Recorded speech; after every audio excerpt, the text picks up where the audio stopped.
Young Justice, Season 1, Episode 9, Briefed. Starts with Miss Martian, in the desert, in the middle, and it's nighttime. She's speaking in a weird language. Think I heard Mars somewhere. She eventually starts speaking English, saying, "Hello, I'm on Earth. How do I even get here? Could this be a flashback?" She ponders if it's even a dream. Later on, we see a raging Superboy hop in. She only just recognizes the symbol. He later rages at her and a fight ensues. He eventually goes off another way. As Miss Martian remarks, this isn't a dream, it's a nightmare. Now I guess someone more familiar with tropes and such could infer that, yeah, the team all just forgot their memories, but I recall younger me, when first watching this episode when it first aired over 10 years ago, thought this was legit like a dream episode, and was confused with everyone else's reactions. Of course, later piecing together with the characters that, yeah, they all been brain blasted. It was certainly a bit to process, but eventually this grew to be one of my favorite episodes. They are holding your hand, they are reacting as the characters would in this scenario, and you just have to accept this is a big freaky world. Young Justice really puts the D in Detective Comics. Throughout the whole series, Season 1 and beyond, the concept of playing with our expectations and, heck, even overall mental health is pretty thoroughly explored. This is a show 3 times throughout the series, 2 of them after the first cancellation, where a character verbally says rainbow power.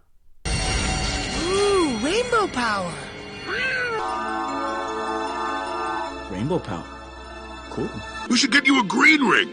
Before you know it, you'll have rainbow power. Despite serious tone, it actually embraces more of a comic lore than the overall Tim Dini-verse, with its various cuts. You just gotta know where to look. Later on in the season, there's another Mind Trip episode where the whole world seems to end. This one I at least did see coming. It was a dream this time. Pretty obvious it was a dream. Still, I definitely felt a lot of the characters struggle and could definitely see how it effed them up. Then all of the characters head to therapy. It's a concept of a bunch of colorful heroes having to deal with some traumatic adventure with some group therapy. Could you imagine some older cartoon like Captain Planet doing this? This is some Venture Bro shit.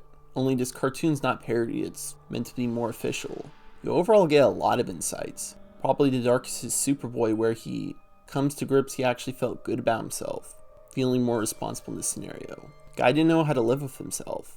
Also in this episode, he teamed up with some forever people who merge into some sort of symbiotic titan or something. This series has such wild contrast, I love it. Then you get towards the finale, which probably solidifies why Season 1 stands so well on its own, because this whole series has been about a mysterious mole on a team, all the members considering who the heck the mole is. Meanwhile, we explore everyone's interpersonal secrets. Artemis is most laid out obviously earlier on, within her same debut episode, revealing, oh yeah, you're not Green Arrow's niece and you're associated with this guy.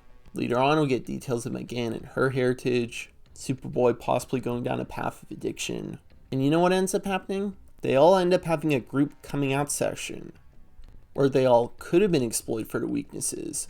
They all decide to grow up and be honest. Think how wild all this is. A scenario where everyone has a secret, something could really potentially tear them all apart, and they all just have to be stronger and open up. This honestly feels like it would be such a tropey young adult concept. Nothing is really coming to mind, but I'm genuinely curious if this has happened before, at least within comic book shows. Anyway, I think I'll leave it here. There's certainly more to touch on from the later, more divisive seasons, regarding a lot of the similar themes. Just require more specific wording, and Season 1 is pretty self-contained. There is some interesting contrast all the way to Season 4, from therapy sessions with Black Canary to mind trippiness down to Phantom Zone. While being the weakest, still held strong where it counts. What are some of your Young Justice thoughts? Likes, dislikes, unpopular opinions?